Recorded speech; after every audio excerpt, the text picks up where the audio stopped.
నమస్కారం డాక్టర్ శ్రీ అనంతకృష్ణ స్వామి గారు. నమస్కారం అండి. క్లాసెస్ గురించి చాలామంది అడుగుతున్నారండి. ఒక్కసారి క్లారిటీ ఇస్తే 2024లో క్లాసెస్ ఎప్పుడెప్పుడు ఎక్కడెక్కడ ఉండే అవకాశం ఉంటుంది? మనకి 25 ఆగస్టు మళ్ళీ స్పెషల్ క్లాస్ ఉంది. స్పెషల్ క్లాస్ చాలా రష్గా ఉంది. తొందరగా ఎన్రోల్ చేసుకునే ప్రయత్నం చేయండి. 1 సెప్టెంబర్ వచ్చి విశాఖపట్నంలో ఉంటుంది. 8 సెప్టెంబర్ వచ్చి తిరుపతిలో ఉంటుంది. అలాగే 15 సెప్టెంబర్ వచ్చి మళ్ళీ రాజమండ్రిలో ఉంటుంది. అలాగే 29 సెప్టెంబర్ వచ్చి అనంతపూర్లో ఉంటుంది. మహిళలకు ఏం చెప్పబోతున్నారు? దాంతోపాటు చాలా సందర్భాల్లో ఇవి అవాయిడ్ చేయాలి అని మీరు చెప్తూ ఉంటారు కాబట్టి మరి ఈ ఎపిసోడ్లో ఏం చెప్పబోతున్నారు? ఈ ప్రపంచం మిమ్మల్ని ఏమన్నా మీరు పట్టించుకోరు. అర్థమైందా? మీరు చెడ్డ వాళ్ళన్నా మంచి వాళ్ళన్నా ఏదన్నా అనుకోండి, మనకు సంబంధం లేదు. ఎందుకంటే మనం విశ్వంతోనే కనెక్ట్ అయ్యి సుప్త చేతనాత్మక మనసుతోని మనం అనుసంధానం అయ్యి ఎప్పుడైతే ఉంటామో సుప్త చేతనాత్మక మనసు నీ జీవితంలో మంచిని మాత్రమే తీసుకొస్తుంది. అంతవరకు మీరు ఓపిక పట్టండి. 100 రకాలు అనుకుంటారు. అర్థమైందా? అప్పుడు నా జీవితంలో కూడా నా ఎంప్లాయీస్తో నేను ఈ సబ్జెక్టు గురించి నేను ఎప్పుడైతే చర్చించానో నన్ను ఒక వింత మనిషిలాగా చూశారు. ఇలా చెప్తున్నాడు ఆయన, ఇలా మాట్లాడుతున్నాడు, ఇలా ఎందుకు ఉండదు, సరదాగా అందరితో కలిసి ఉండాలి, బాగుండాలి కదా అని అనుకుంటారు కదా ఎవరైనా. నువ్వు డిఫరెంట్గా ఉండాలి అన్నప్పుడు ఏమనుకుంటారు? ఇలాంటి ఆలోచనలు తనకు ఎందుకు వస్తున్నాయని చాలామంది నన్ను విమర్శించే వాళ్ళు ఉన్నారు. ఓకేనా? ఆ విమర్శలు సద్విమర్శలుగా మార్చి అందరు నవాయిపు చూసే విధంగా నా జీవితాన్ని నేను మార్చుకున్నాను. అలాగే మీరు మార్చుకోవాలి. మార్చుకోవాలన్నప్పుడు ముందు ఏం చేయాలంటే గంభీరంగా ఉండడం నేర్చుకోండి. ఓకేనా? వీలైనంత గంభీరంగా ఉండాలి, హుందాగా ఉండాలి. ఓకేనా? ఎలా ఉండాలంటే ఇతరులు మీతో మాట్లాడాలని తహతహలాడాలి. ఓకే? మీతో కలిసి పని చేయాలని తహతహలాడాలి. ఓకేనా? మీ సలహాలు తీసుకోవాలని అందరు తహతహలాడాలి. ఆ స్థాయికి మీరు వెళ్ళిపోవాలన్నప్పుడు ముందు మీరు ఇవన్నీ పాటించినప్పుడు ఆ గంభీరత్వం అనేది వస్తుంది మీకు. అర్థమైంది? ఎవరితో పడితే వాళ్ళతో మాట్లాడి అది ఏదో సమస్యలు తీర్చినట్టు, ఏదో మీరే పెద్ద ఇదైపోయినట్టు అవన్నీ ఫీల్ అయిపోయినాం. ఇప్పుడు ఆ సమస్యలన్నీ మీ సబ్కాన్షియస్ మైండ్ గ్రహిస్తుంది. నా దగ్గరకు ఒక ఆవిడ వచ్చి అపాయింట్మెంట్ తీసుకొని, పర్సనల్ అపాయింట్మెంట్ తీసుకొని వచ్చేసి, ఆ గురుగారు మీ వీడియోలు వింటున్నాను. ఓకే, బ్రహ్మాండంగా ఉన్నాయి వీడియోలు. ఓకే, నాకు పాజిటివ్ మైండ్ అలవాటు అయిపోయింది. ఇప్పుడు నేను మా గల్లీలో లీడర్ని నేను. ఓకేనా? స్ట్రీట్ లీడర్స్ ఉంటారు కదా, వాళ్ళ సమస్యలు ఏవైతుంటారు. ఇప్పుడు నా దగ్గరకు వచ్చిన ప్రతి వాళ్ళు కూడా నెగిటివ్సే చెప్తారు. పాజిటివ్ ఏం చెప్తారు?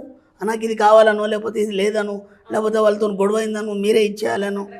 నెగిటివ్ తప్ప పాజిటివ్ అని చెప్పారు. నేను ఇది సంపాదించిన మాత్రం ఎవరు చెప్పారు కదా. కాబట్టి ఆ నెగిటివ్స్ ఉండడం వల్ల మళ్ళీ నా సబ్కాన్షియస్ మైండ్ డిస్టర్బెన్స్ అయిపోయి మళ్ళీ నెగిటివ్ని మాత్రమే తీసుకోవడం జరుగుతుంది. ఇప్పుడు నేనేం చేయాలి అందా? మీ సబ్జెక్ట్ ఓకే, నేను 2 సంవత్సరాల నుంచి పాటిస్తున్నాను, బాగానే సంపాదించుకున్నాను, అంత బాగుంది. ఇప్పుడు సంపాదన పోయింది, నెగిటివ్స్ ఎక్కువ అయిపోయినాయి. అంటే ఉన్న బలంగా మీరు ఏదో స్ట్రీట్కి లీడర్ చేశారు, మీరు బాగా అన్ని మాట్లాడతారని చేస్తారు, మా అందరికీ కొద్దిగా ఒక ఇదాన్ని ప్రదర్శించండి. ఇప్పుడు ఏమైపోయింది? నా సంపాదన పోయింది. ఎందుకు పోయింది నాకు తెలుసు. ఎందుకంటే ఇంతకుముందులాగా నేను డబ్బు సంపాదించడానికి టైం కేటాయించట్లేదు. ఓకేనా? అలాగని చెప్పేసి సమస్యలు ఎక్కువ అయిపోయినాయి. ఇప్పుడు నేనేం చేయాలి చెప్తాను. ఎగ్జాంపుల్ చెప్పాను. ఒక వజ్రం ఉంది. ఓకే, వజ్రం ఉంది. వజ్రం చుట్టూ పలకలు ఉన్నాయి. ఓకే, ఆ పలకల మీద ఎన్నో దృశ్యాలు పడతాయి. అవి పలకల మీద పైన ఉన్నాయా, వజ్రం లోపలికి వెళ్ళాయా? పైన ఉన్నాయి. వజ్రం లోపలికి వెళ్ళలేదు. నేను అదే చెప్పాను, అవన్నీ అక్కడనే వదిలిపెట్టేసి ఇంటికి రండి. ఎందుకంటే అది అక్కడ మట్టుకే, ఆ సమస్యలన్నీ అక్కడ మట్టుకే. మీ డోర్ దాకా వచ్చేసరికి ఒకసారి విదిలించేయండి వాటన్నిటిని. మీరు వజ్రం లాంటి వాళ్ళు కదా. ఈ సుప్త చేతనాత్మక మనసుని ఎవరైతే పట్టుకున్నారో వాళ్ళు వజ్రం లాంటి వాళ్ళు. ఈ వజ్రం ఏదైతుందో తన పలకల మీద దృశ్యాలని లోనికి స్వీకరించదు. ఒక మట్టి ముద్ద ఉంది, పైన వాటర్ పోసాం, అది లోనికి స్వీకరిస్తుంది. అవునా కదా? వజ్రం ఎలాంటి దృశ్యాలనైనా పైన చూపిస్తుంది తప్ప లోపల వజ్రం స్వచ్ఛంగానే ఉంటుంది. ఎప్పుడైతే మీరు దీన్ని పాటిస్తారో అప్పుడు మీకు ఏది అంటదు, మీరు ఎక్కడ కూడా ఫెయిల్ కారు, ఏ సమస్యలు కూడా మీతో ఉండవు అని చెప్పాను. ఒకసారి ఆమె ఆశ్చర్యంలో ఉంది, ఇదేదో బాగుందండి అని చెప్పేసి మళ్ళీ అలాగే కంటిన్యూ చేస్తూ పోయి తర్వాత మళ్ళీ తన లైఫ్ తనకి ఏదో రకంగా ముందుకెళ్ళిపోయింది. కాబట్టి మీరు కూడా ఏం చేస్తారంటే మీ బాధ్యతలు నెరవేర్చండి. మీ ఇంట్లో మీ భర్త ఒక విషయం చెప్తాడు, మీ పిల్లలు స్కూల్లో సమస్యలు చెప్తారు, లేదా కాలేజీలో సమస్యలు చెప్తారు, బయటకు వెళ్ళి రాగానే అమ్మాయి చెప్తుంది, బస్సులో హెవీ రష్గా ఉంది అమ్మ, మమ్మీ నాకు అలా అయింది, ఇలా అయింది, ఆ స్ట్రెస్గా ఉంది అని చెప్తుంది. ఓకే, వాళ్ళకి బాధ్యత మాత్రమే నిర్వహించండి. మీ అత్తమామ కానీ, భర్త కానీ, పిల్లలు కానీ, వాళ్ళకి మీరు ఏం చేయాలి ఆ బాధ్యత మాత్రమే వహించండి. ఓకేనా? మీరు దాన్ని సెంటిమెంట్గా ఫీల్ కాకండి. అయ్యో నా కూతురికి ఇలా అయిందని చెప్పేసి మీరు బాధపడిపోవడం, ఇవన్నీ చేస్తే ఏమైందంటే అవన్నీ మీ జీవితంలోకి ఆహ్వానించడం అవుతుంది. వజ్రంలాగానే ఉండండి. వజ్రం ఏది స్వీకరించదు. ఓకేనా అలాగనా సరే ఓకే దానికి ఇలా చేద్దామని చెప్పండి అంతే తప్ప దాన్ని మీరు బాధగా ఫీల్ కావద్దు.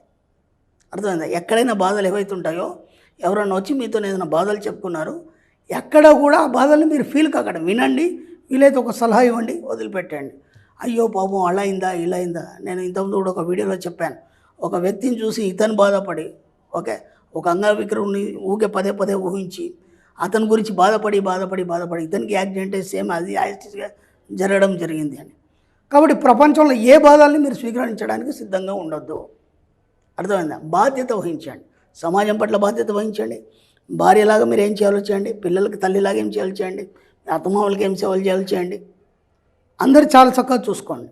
కానీ దాన్ని మీరు ఫీల్ అవ్వకండి. ఇది చాలా కష్టం కదా, అవునా కదా? అలా ఉన్నప్పుడే మీరు అనుకున్న సాధిస్తారు. మీరు చూడండి, గొప్ప గొప్ప డైనమిక్ లేడీస్ ఉంటారు, వాళ్ళు ప్రార్థన లేస్తారు, వెళ్ళిపోతారు, వాళ్ళ పని ఏదో చేసుకుంటారు. మీడియాలో వస్తుంది వాళ్ళ గురించి, మంచి వస్తుంది చెడు వస్తుంది ఏమవుతుంది అసలు ఏమీ పట్టించుకోరు. వాళ్ళ పని వాళ్ళు చేసుకుంటూ పోతారు. అర్థమైందా? చాలా గొప్ప మందిని చూశాను నేను.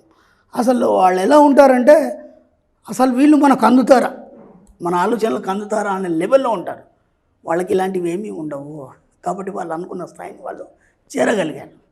అర్థమవుతుందా? కాబట్టి బాధ్యత వహించండి, దాన్ని సెంటిమెంట్గా ఫీల్ అవ్వకండి. ఆ బాధల్ని మీరు మీ యొక్క మనసులోకి ఎక్కించుకోకండి. ఇంట్లో వాళ్ళే కావచ్చు, బయట వాళ్ళే కావచ్చు, సమాజంలో కావచ్చు, ఏదైనా కావచ్చు. వాటిని చూసి మీకు వీలైతే హెల్ప్ చేయండి, లేదంటే సైలెంట్ చెప్పండి, థ్యాంక్ యూ యూనివర్స్ అని చెప్పండి, నిశ్శబ్దం వహించండి. అంతే తప్ప వాటిని ఫీల్ కాకండి. ఫీల్ అయితే ఏమవుతుంది, మీరు బాధపడిపోయి మదన పడిపోయి ఏడవడం అనేది జరుగుతుంది. అందుకే నేను స్టార్టింగ్లోనే చెప్పాను, ఆడవాళ్ళు చాలా సున్నిత మనస్కులు, ప్రతి చిన్నదానికి ఫీల్ అయిపోతారు, ఏడుస్తారు అని చెప్పేసి. అవునా కదా? ఇక్కడ ఏమైపోయిందంటే మీ ఫ్రీక్వెన్సీ లెవెల్ అనేది చాలా లో లెవెల్లో ఉంది. కాబట్టి కొందరు ఉంటారు ఒక చిన్న మాట అంటే ఏడ్ చేస్తారు, ఓకేనా? కొందరు ఉంటారు రివర్స్లో మాట్లాడతారు, కొందరు ఉంటారు సమస్యను సాధిస్తారు. 3 రకాలు ఉన్నారు ఇక్కడ. అర్థమైందా? సమస్యను సాధించే వాళ్ళ హై ఫ్రీక్వెన్సీ, వాళ్ళ మైండ్ ఆ మానసిక చైతన్య స్థితి చాలా ఉన్నత స్థాయిలో ఉంది. అర్థమైందా? మాటిమాటికి ఏడుస్తారు కదా, లో లెవెల్లో ఉంటుంది. అర్థమైందా?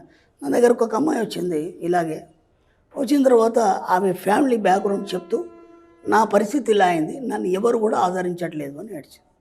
ఎప్పుడేమైంది, ఆమె చైతన్య స్థాయి, మానసిక చైతన్య స్థాయి చాలా లో ఫ్రీక్వెన్సీలో ఉంది. ఓకేనా? నేను గట్టిగా బెదిరించాను, అమ్మా ఎందుకు ఏడుస్తున్నావు, ఏమొచ్చిందని ఏడుస్తున్నావు, ఎవరి దగ్గర ఏడుస్తున్నావు నువ్వు అన్నాను. ఎమ్మట కళ్ళనీళ్ళు అయిపోయినాయి, ఎమ్మట కళ్ళనీళ్ళు. నేను అలా మాట్లాడతాను అనుకోలేదు, ఎందుకంటే ఇప్పుడు ఒక బాధ మీ దగ్గరికి చెప్పడానికి ఎవరైనా వచ్చారనుకోండి, మీరేం చేస్తారు, ఓహో అలాగా అలా అయిందా, మరి మీరేం చేస్తారు, అయ్యో పాపం అనగానే ఆ బాధ ఇంకా ఊబికొస్తుంది. ఊబికొచ్చేసి ఎప్పుడైతే మీరు జాలి చూపిస్తారో ఆ జాలిని వీళ్ళు కోరుకొని ఇంకా బాధని వాళ్ళు వ్యక్తపరుస్తారు. అర్థమైంది? ఇప్పుడు నేను అలా గట్టిగా అనేసరికి ఒక్కసారి ఆ మైండ్ ఫ్రెష్ అయిపోయి, ఇదేంట్రా నేను ఏదో అనుకొని వస్తే ఈయన ఇలా అన్నాడు, ఇప్పుడు నా బాధని ఎవడు వినాలి, నేను నా పరిస్థితి ఎలా ఇది కావాలి, ఆ యొక్క ఆలోచనలో అప్పుడు నేను చెప్పేదామే వింటుంది. అర్థమైందా? విన్న తర్వాత ఒక 10 నిమిషాలు కౌన్సిలింగ్ ఇచ్చాను, ఇది అమ్మా అని చెప్పేసి. ఎందుకు బాధపడతామా, ఏమనుకుంటున్నావు, ఇలాంటి వాళ్ళు చాలామంది వస్తారు, ఈరోజు ఏ స్థాయిలో ఉన్నారో ఆ స్థాయిలో ఉన్న కొన్ని ఎగ్జాంపుల్ చెప్పేసి, ఇంకోసారి నా ముందుకు వస్తే ఏడవద్దు, ఇక్కడికి ఏడుపు అనేది ఇక్కడికి వదిలిపెట్టండి, ఇక మళ్ళీ జీవితంలో ఎప్పుడు ఏడవద్దు. మీరు నమ్మండి, తర్వాత 2-3 సార్లు వచ్చింది, హాయిగా నవ్వుకుంటూ వచ్చింది, సమస్యలన్నీ సాల్వ్ అయిపోయినాయి, ఆమెనే ఒక స్థాయికి వెళ్ళిపోయింది, బ్రహ్మాండంగా సంపాదిస్తుంది. ఎలా సాధ్యమైంది? ముందు మిమ్మల్ని మీ మీద ఎవరు జాలి పడాలని కోరుకోకండి. కోరుకున్నారంటే మీరు ఇక పైకి ఎదగలేరు మీరు. కాబట్టి ఇవన్నీ మెల్లిగా అలవాటు చేసుకోండి. అలా ఒక్కొక్కటిగా మీరు ఎప్పుడైతే బయటకు వస్తారో ఆ సబ్జెక్ట్ని పట్టుకోవడం అనేది జరుగుతుంది. ఎప్పుడైతే సబ్జెక్ట్ని పట్టుకుంటారో మీకు కావాల్సినవన్నీ పొందడం జరుగుతుంది.